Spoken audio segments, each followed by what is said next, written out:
Hello दोस्तों, तो कैसे हो आप। तो फ्रेंड्स, क्लास 12th के बोर्ड का एग्जाम के रिजल्ट का इवैल्यूएशन क्राइटेरिया आ चुका है। अब आपको पता चल चुका है कि आपके क्लास 12th में किस तरीके से मार्क्स दिए जाएंगे, और उसी के साथ बच्चों की टेंशन भी बढ़ गई है। बच्चों के दिमाग में आ रहा है कि भाई अब तो लग चुकी है, क्योंकि 11th क्लास में हमारे उतने अच्छे मार्क्स तो थे नहीं, तो अब हम कहीं क्लास 12th में फेल ना हो जाएं। तो फ्रेंड्स, इस वीडियो के थ्रू मैं आप के लिए प्रूफ करने जा रहा हूं कि आपके मार्क्स अच्छे आने वाले हैं क्लास 12th में। आप बिल्कुल भी मत घबराइए। आप जगह जगह पर, फेसबुक पर, इंस्टाग्राम पर मीम देख रहे होंगे कि जब बोर्ड एग्जाम कैंसिल हुआ तो बच्चे बहुत खुशी मना रहे थे, पर जैसे ही रिजल्ट का क्राइटेरिया आया बच्चों को टेंशन सताने लग गई कि यार अब हम कहीं फेल ना हो जाए। तो फ्रेंड्स, इसीलिए ना इस वीडियो को पूरा देखिए, अच्छे से देखिए, ताकि आपको पता चल सके कि किस तरीके से इवैल्यूएशन क्राइटेरिया आपका बना है, किस तरीके से आपको मार्क्स दिए जाएंगे। और मैं पूरा का पूरा जो सीबीएसई ने जो इवैल्यूएशन क्राइटेरिया दिया है उसी के अकॉर्डिंग बताऊंगा, और ये भी दिखाऊंगा कि आपके अच्छे से अच्छे मार्क्स आने वाले हैं। तो फ्रेंड्स, इसीलिए वीडियो को पूरा देखिए, अच्छे से देखिए। चलिए स्टार्ट करते हैं।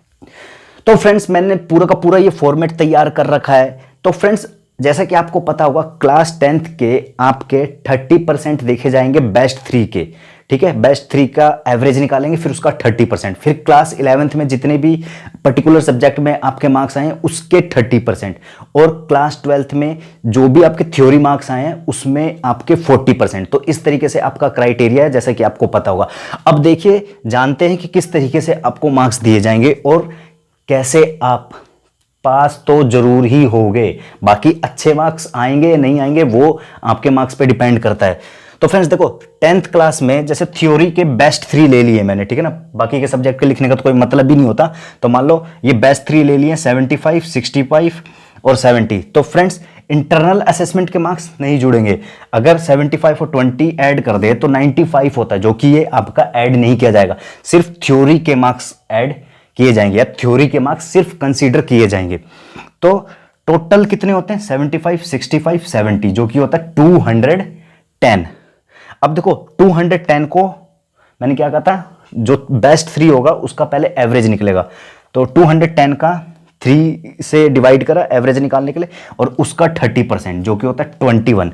तो फ्रेंड्स, आप ये समझ लो कि क्लास 10th में आपको ज्यादा से ज्यादा कितने मार्क्स मिल सकते हैं? 24। क्यों? क्योंकि देखो, ये जो थ्योरी के जो मार्क्स हैं कितने में से हैं? 80 में से हैं। तो 80 को अगर 80 प्लस 80 मतलब 80 को 3 बार जोड़ोगे तो बन जाता है 240। 240 को 3 से डिवाइड करोगे तो 80। तो एक तरह से समझ लो कि आपको 10th क्लास में 80 में से ही मार्क्स दिए जा रहे हैं, ठीक है। तो देखो, फिर मैंने 210 को 3 से डिवाइड किया, उसका 30% निकाला, तो आ गया 21। तो यानी 10th क्लास में ज्यादा कितने मिल सकते हैं? ज्यादा से ज्यादा आपको 24। तो अगर आपका ये मार्क्स है तो आपके जितने भी मार्क्स हैं आप उसके अकॉर्डिंग कैलकुलेट कर लोगे। तो मैं आपके सामने एक एग्जांपल दे रहा हूं कि अगर आपके कितने मार्क्स हैं तो आपके 24 में से 21 लगने वाले हैं 10th क्लास की तरफ से, ठीक है।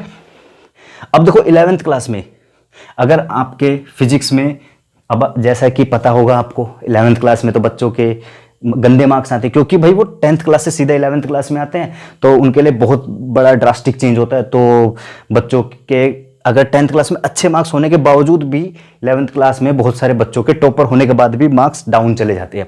तो इसीलिए ना मैंने ये कुछ इस तरीके से मार्क्स ले रखे हैं, जो कि कम ही मार्क्स हैं। तो अगर आपके इससे ज़्यादा आए तो बहुत अच्छी बात है, कम आए तो मुझे लगता नहीं कि इससे भी कम ही आए होंगे। तो फ्रेंड्स देखो, थ्योरी में अगर फिजिक्स में 40 आए तो उसका 30% कितना होगा? 12। केमिस्ट्री में अगर 55 आए तो उसका 30% कितना होगा? 16.5। मैथ में अगर 50% आए, 50 मार्क्स आए तो उसका 30% कितना होगा? 15। इंग्लिश में अगर 60 मार्क्स आए हैं, ये इंग्लिश है, तो उसका 30% कितना होगा? 18। ठीक है फ्रेंड्स, क्योंकि 11th क्लास का भी 30% लिया जाएगा, 10th क्लास का भी 30% लिया जाएगा। तो फ्रेंड्स देखो, अगर मैं इंग्लिश की बात करूं तो जैसा कि आपको पता होगा, 11th क्लास में जिस तरीके से पेपर होते हैं, जितने नंबर का पेपर होता है उतने ही 12th क्लास में भी उतने नंबर का पेपर होता है।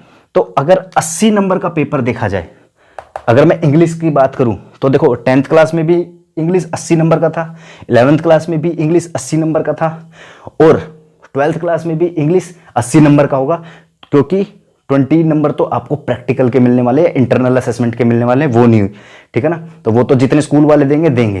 पर अब देखो, तो इंग्लिश का मान लेते हैं, इंग्लिश का 12th क्लास में आपको किस तरीके से मिलने वाले हैं।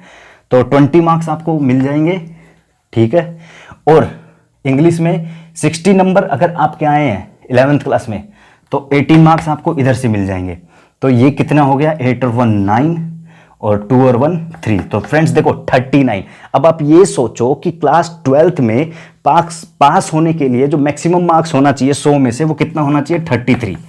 अब आपको सिर्फ 10th और 11th के मिला के ही 39 मिल गए। अब जितने भी आपको 12th क्लास में मार्क्स मिलेंगे उसका 40% आपको यहां पर मिलने वाला है, ठीक है। और प्लस चलो मैं एक यहां पे फॉर्मेट भी बना देता हूं। जैसे हम मान लो इंग्लिश का मार्क्स ले रहे हैं, ठीक है, तो 10th में आपको मिल गए 21 मार्क्स, ठीक है।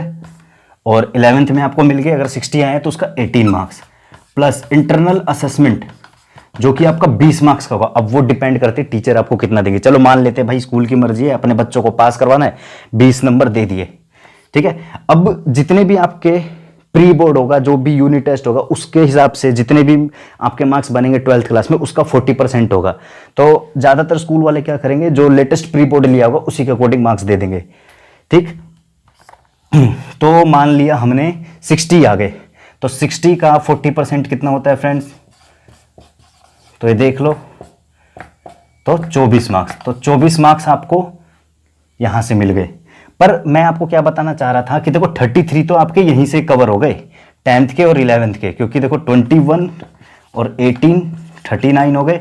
39 मान लो 20, इससे कम ही देंगे या ज्यादा देंगे, ज्यादा तो दे नहीं सकते, इससे कम ही देंगे। तो कितना कम देंगे, मुझे नहीं लगता 17 18, इससे कम नहीं देते। चलो मान लिया 20 ही दे दिया, तो 39 प्लस 29 और ये कितना हो गया 59। अब देखो 59 और जितना आपके 40% आए थे, मैंने जैसे बताया 60 मार्क्स आए, उसका 40% हो गया 24। तो ये कितना हो गया 3 और 5 और 2 7 और ये 8। तो 83 आपके इंग्लिश में मार्क्स आ जाएंगे इस तरीके से। पर आपको 33 मार्क्स चाहिए होते पास होने के लिए, तो पास तो आप 10th और 11th को मिलाकर ही हो गए इंग्लिश में। तो फ्रेंड्स मैंने अभी आपको इंग्लिश का एग्जांपल लेकर बता दिया, और सेम आप मैथ का भी उसी तरीके से कर सकते हो, क्योंकि इंग्लिश का भी पेपर जो होता है 80 मार्क्स का होता है, और मैथ का भी जो पेपर होता है 80 मार्क्स का होता है, और जो 20 नंबर होते हैं वो आपके इंटरनल असेसमेंट या प्रैक्टिकल के लगते हैं, ठीक है। सेम क्लास 10th में भी इंग्लिश का या मैथ का 80 मार्क्स का होता है। तो हम सीधा सीधा 30% के अकॉर्डिंग मार्क्स अपना कंक्लूड कर लेते हैं। अब अगर इंग्लिश और मैथ के पेपर के अलावा फिजिक्स केमिस्ट्री का देखें, या आप कॉमर्स के स्टूडेंट हो, तो आपका भी जो पेपर होगा शायद अकाउंट का या बिजनेस का, अगर वो 80 मार्क्स का होता है तो ठीक है। अगर वो 80 मार्क्स का नहीं है तो जिस तरीके से मैं बता रहा हूं आप उस तरीके से कर सकते हो। तो देखो फिजिक्स का केमिस्ट्री का जो पेपर होता है थ्योरी का एग्जाम, वो 80 मार्क्स का नहीं होता, वो होता है 70 मार्क्स का, ठीक है। अब देखो 70 मार्क्स का जो एग्जाम है उसमें से 30% 10th से मिलने वाले आपको, 30% 11th से मिलने वाले, और 40% आपको 12th के थ्योरी के मार्क्स से मिलेंगे। मतलब जो भी इंटरनल असेसमेंट होगा, जो भी प्री बोर्ड होगा, उसके अकॉर्डिंग आपको 40% मिलेंगे। तो देखो अगर मैं 10th से देखूं तो मुझे मैक्सिमम 30% मिलेगा, तो वो 30% कितना हो जाएगा 21। जबकि मैथ का एग्जाम्पल लें या इंग्लिश का एग्जाम्पल लें, उसमें मैक्सिमम कितना मिल सकता है 24, क्योंकि वो 80 के अकॉर्डिंग है। ऐसे ही 12th क्लास, 11th क्लास से भी 21 मिलेगा, और 12th क्लास से मिल सकता है हमें 28। क्यों? क्योंकि आपसे टीचर बहुत ज्यादा इंप्रेस है। तो टीचर आपको मान लो 70% दे दिए किसी भी प्री बोर्ड में, और वो मार्क्स इंक्लूड किए जा रहे हैं, तो उसका जो 40% होगा वो होगा 28। और देखो अगर सब कुछ आपको पूरे पूरे मिलते हैं तो आपके मिल जाएंगे 70 मार्क्स। पर ऐसा तो होगा नहीं। अब देखो, अब हम चलते हैं 10th में किस तरीके से हम 80 को 70 बनाएं, फिर उसका 30% निकालें। तो देखो अगर मान लो फिजिक्स का पेपर है या केमिस्ट्री का पेपर है या कोई भी अकाउंट्स का हो, बिजनेस का हो, वो अगर वो 80 नंबर का पेपर नहीं है, जितने भी नंबर का, वो मैं तरीका बता रहा हूं आपको, आप उस तरीके से पता लगा सकते हो कि आपको कितने मार्क्स मिलने वाले हैं 10th से। ठीक है, तो देखो अगर फिजिक्स का या केमिस्ट्री का पेपर है जो, तो आपको क्या करना है, यूनिटरी मेथड, जैसे कि आपको पता है अगर 80 का होता तो मुझे इतने परसेंट मिलते, तो आप पहले 80 का निकाल लो, फिर 1 का निकाल लो, फिर आप 70 का निकाल लो। तो यहां पे 10th के मार्क्स रखो, 10th के मार्क्स को करो 80 से डिवाइड, फिर 70 से मल्टीप्लाई, फिर उसका 30%। ठीक है, फॉर एग्जाम्पल अब देखो जब मैंने इसका एवरेज निकाला था तो 3 का ये निकला है 70। ठीक है, तो इसका मतलब मुझे 80 में से 70 मार्क्स मिल रहे हैं 10th में। ठीक है, अब 80 में से 70 मार्क्स मिल रहे थे तो 21, पर अब मेरा जो बेस है वो कितने का है, वो है अब 70 नंबर का। तो हम 70 नंबर के हिसाब से देखते हैं कि मुझे कितने मार्क्स मिल जाएंगे 10th क्लास से। तो ये यूनिटरी मेथड मैंने यहाँ पे मैनेज कर रखा है। तो देखो ये 70 है, ये 80 है, इंटू 70, तो जिसका वो कैलकुलेट करके आएगा 61.2। ठीक है, मैंने अप्रोक्स वैल्यू लिख रखी है। फिर जो इसका जो आएगा 61.2, जब आप इसका 30% निकालोगे तो 18.375 आएगा। तो हम अप्रोक्स 18 यूज कर लेंगे। तो चलो अब चलते हैं, हमें 12th में किस तरीके से मार्क्स मिलेंगे। और फ्रेंड्स आपके पास 10th की भी मार्कशीट है, 11th की भी मार्कशीट है, तो जो मैं आपको बता रहा हूं आप ये तो देख ही लो कि आपके 10th और 11th से कितने मार्क्स मिलने वाले हैं। क्योंकि इस वीडियो से जो भी आप सीख रहे हो, जाओ फटाफट मार्कशीट निकालो 10th की और 11th की। हाँ, यहां से छोड़ कर पूरी वीडियो देखकर 10th की और 11th की मार्कशीट निकालो और आप देखो कि भाई मेरे इतने तो फिक्स हो ही गए, अब जो भी आएंगे इससे ऊपर आने वाले हैं। और आपके दिमाग में रहना चाहिए कि आपको 33 का आंकड़ा क्रॉस करना है किसी भी पेपर में पास होने के लिए। ठीक है, 100 में से जिस पेपर में भी आपके 33 आ गए तो आप हो गए पास। ठीक है, अब देखते हैं हम, तो हमें कितने मिल गए भाई, यहां से मिल गए 18.35। चलो 18 ही ले लेते हैं। ठीक है ना, 10th से आपको कितने मिल गए 18, 11th से आपको कितने मिल गए, मैं केमिस्ट्री का देख रहा हूं तो केमिस्ट्री के हिसाब से देख रहा हूं मैं, तो केमिस्ट्री में आए हुए हैं आपके 55 मार्क्स। तो 55 का 30% वो होगा 16.5। देखो 11th क्लास में तो ऑलरेडी मार्क्स डाउन हो जाते हैं, सारे बच्चों को नहीं होते पर कुछ बच्चों के हो जाते हैं, ज्यादातर बच्चों के हो जाते हैं। तो इसीलिए ना मैंने ये जो 11th के जो मार्क्स लिए कम ही लिए हैं।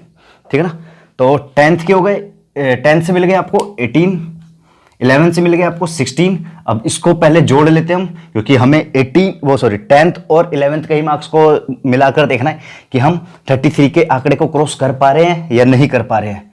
तो यहां पे मैं ऐड कर लेता हूं 18.0 16.5, तो ये गया 5 8 4 और ये, तो देखो, अरे देखो 34.5 जो कि 33 से ज्यादा है। तो आप तो पास 10th और 11th को मिला के ही हो गए। वाह वाह वाह। अब क्या करते हैं, अब हम अपने इंटरनल असेसमेंट के भी मार्क्स जोड़ते हैं और हम 40%, सॉरी ये तो फिजिक्स या केमिस्ट्री का है ना, तो प्रैक्टिकल के मार्क्स जोड़ते हैं और साथ ही साथ 40% भी जोड़ेंगे तो कितना ज्यादा मार्क्स हो जाएगा ना। वाह, मजा आने वाला है। तो ठीक है, देखते हैं हम किसका जोड़ रहे हैं, केमिस्ट्री का। ठीक है, तो 10th से मिल गए मेरे को 18 मार्क्स, 11th से मिल गए मेरे को 16.5। वाह वाह वाह। अब आपके 30 नंबर का तो प्रैक्टिकल है भाई। तुमने ना पूरे साल टीचर को बहुत इंप्रेस कर रखा है और हमें मिल गए पूरे के पूरे 30 मार्क्स। मानकर चलते हैं 30 मार्क्स, ज्यादा ज्यादा 1 2 3 नंबर नीचे होएगा, पर मानकर चलना भी क्या फर्क पड़ता है। तो हम मान के चल रहे हैं प्रैक्टिकल में हमें पूरे मार्क्स मिल गए। तो हमने 10th क्लास का 30% ले लिया, 11th क्लास का 30% ले लिया, प्रैक्टिकल के भी 30 मार्क्स ले लिए। ठीक है ना, अब जो बचते हैं 12th क्लास के, जो भी हमें प्री बोर्ड या यूनिट टेस्ट जिससे भी थ्योरी के मार्क्स मिलेंगे, उस थ्योरी का हमें लेना है 40%। तो चलो एक काम करते हैं, इसमें काम करते हैं, कम से कम लेते हैं। तो कम से कम भाई 50 तो आएंगे ही आएंगे, इससे तो यूं मान के चलो इससे तो कम आने वाले नहीं आपके। तो 50 का अब लेते हैं 40%। और देखो 10th और 11th के ही मिलके 34.5 हो चुके हैं, फिर उसमें आपने 30 जोड़ दिया तो आपके कितने हो गए, ये 64.5 हो चुके हैं। ठीक है, रुक जाओ, यहाँ पे फालतू की चीज लिखी है। अब इसका लेते हैं हम 40%, किसका, 50 जो मार्क्स आए थे आपके केमिस्ट्री में 12th क्लास में। तो ये काटा, ये काटा, ये काटा, ये काटा, 5 4 जा 20।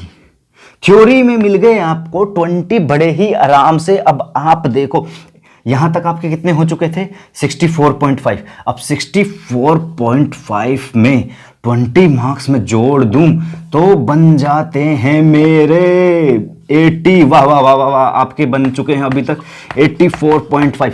अब दोस्तों देखो, या तो आपके अगर इसके ऊपर नीचे होते हैं, अगर मान लो इससे जो मैं आपके सामने ये डेमो रख रहा हूं, जो मैं आपके सामने एक एग्जांपल रख रहा हूं, तो अब ये सोचकर चलो अगर आपके इससे ऊपर ही होते हैं तो यानी इसका मतलब आपके जो मार्क्स भी होंगे वो 84 से ऊपर ही होंगे। अगर इससे हल्का फुल्का नीचे है तो यानी 84 से हल्का फुल्का नीचे होगा। तो आप देखो 11th के 30%, 10th का 30%, 12th का 40% प्लस प्रैक्टिकल का मार्क्स, और आपके आ गए 84.5।